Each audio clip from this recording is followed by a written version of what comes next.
We just announced at the ACLJ that with our friends from Empower Oversight that we've taken on our second whistleblower client after the FBI unconstitutionally retaliated against Marcus Allen, FBI staff operations specialist, who, by the way, was the employee of the year for the FBI's office in Charlotte. Think about that for a moment. Let me go right to Tristan first. Tristan, I know you're getting inundated, and we're glad we're able to partner with you on this. Empower's done a great job on the Hill, too. And now we've got a team that's working together, and this is a multi-client matter now and continuing to increase.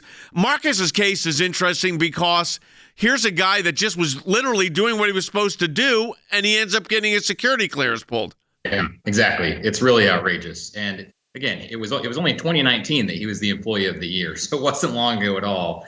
And just as he spoke up, his whole job is to keep the people in his office. He's on a joint terrorism task force.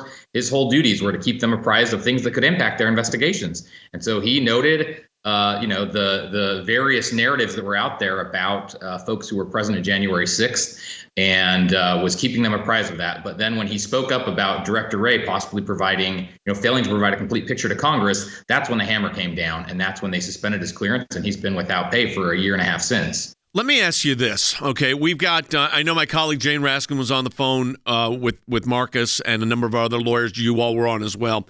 The pattern here is pretty clear, but I want people to understand from your perspective, because you're getting a lot of, we're partnering with you on this, but you've already had a number of these on Capitol Hill. This situation isn't decreasing, Tristan, it's increasing.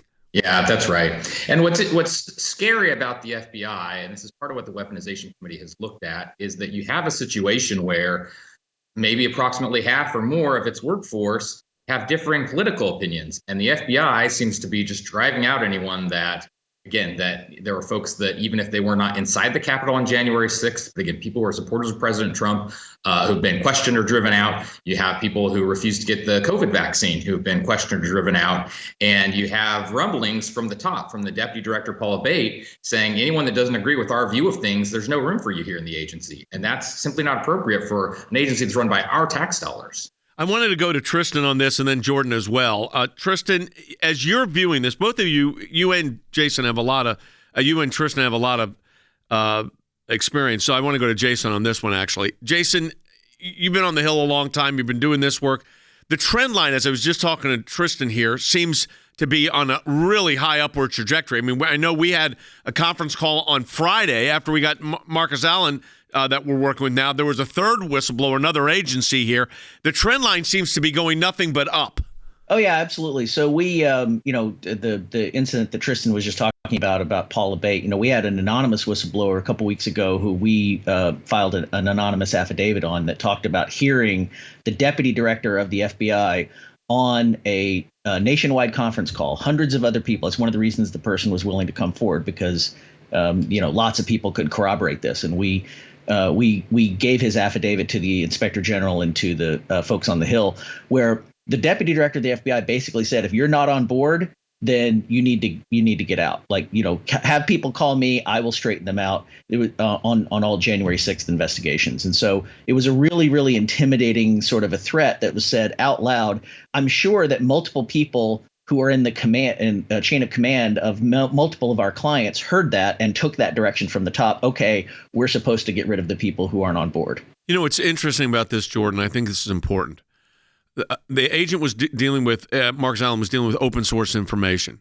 The same thing's true with other agents saying, look, there were people that invaded the Capitol. That's one thing, and you prosecute those. But you got to be careful about, people that were engaged in First Amendment activities. Then there was a question about whether the FBI had infiltrated Proud Boys and some of these other groups. Director Wray gave an answer that was not correct. These FBI agents knew it was not correct. It was sending out the wrong signal. So they are being literally thrown out. Security clearance is suspended, pay stops, and their crime is they told the truth as to what was going on. What I think is important here, we heard it from Garret O'Boyle in that interview we did with him last week, and I think it's so important. If people missed that interview on Friday, what he said was, he had appreciated, of course, working with Tristan and the team at Empower, But when Empower and ACLJ got together through the American Center for Law and Justice and combined forces, he kind of said, that hearing when I was asked, what would I tell people who were thinking about doing this? And he said, pray hard and probably just go through me. Don't put yourself or your family through this.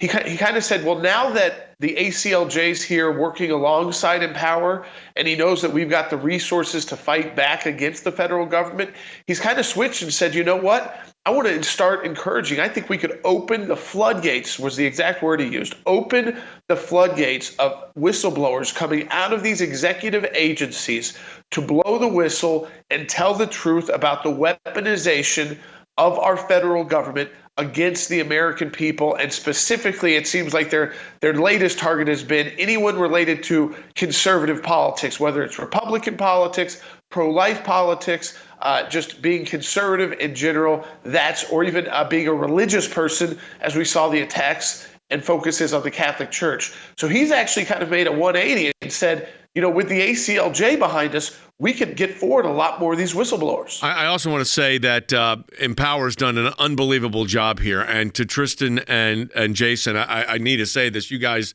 got in this early. You've been aggressive. You've been handling these cases right.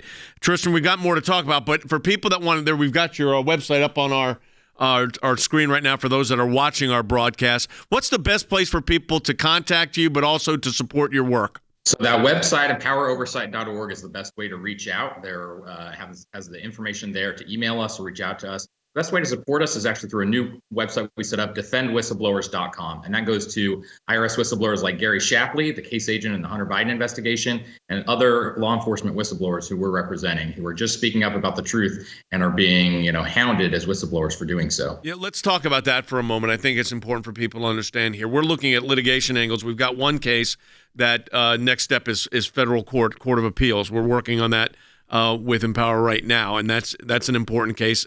You've got the Marcus Allen case, which is it's still in the administrative review, but you've got Tristan, other cases coming in the door. Let people know kind of quickly here what happens when someone calls.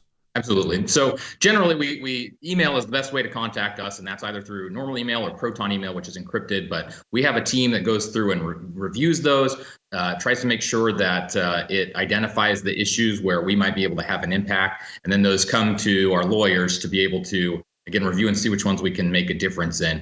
Lots of situations there's not a clear pathway to review, but where there are whistleblower disclosures and where there's whistleblower retaliation, that's really where our specialty is because of all of our work on the Hill. And so we go through those and reach back out to people as quickly as we can to find out more about their stories. And Jason, the fact is we're already seeing impact from all of this as we move forward now together on these cases. We're already seeing impact. I mean, the government knows that this is serious business now, and they've got a fight on their hands. Yeah, we have a lot of confidence that we're going to get positive results out of Marcus's case from the Inspector General, and that's just going to be, priceless to have the independent Inspector General come out and find the facts. We're very confident they're going to find the facts in our favor because the retaliation against him was just unconscionable. But I mean, with regard to people reaching out to us, it's really important for folks to talk to us as early as possible, because what we can really help them do. We can have the most impact and the most help by counseling them before they've made a protected disclosure. And we can make sure that they do it in the right way and do it in a way that's most powerful and then we can try to get folks on the Hill and in the IG community to make sure they follow up. All right. Empowered Oversight does a great job. Glad to be partnering with them. Keep up the great work. Join the ACLJ in the fight to keep America free.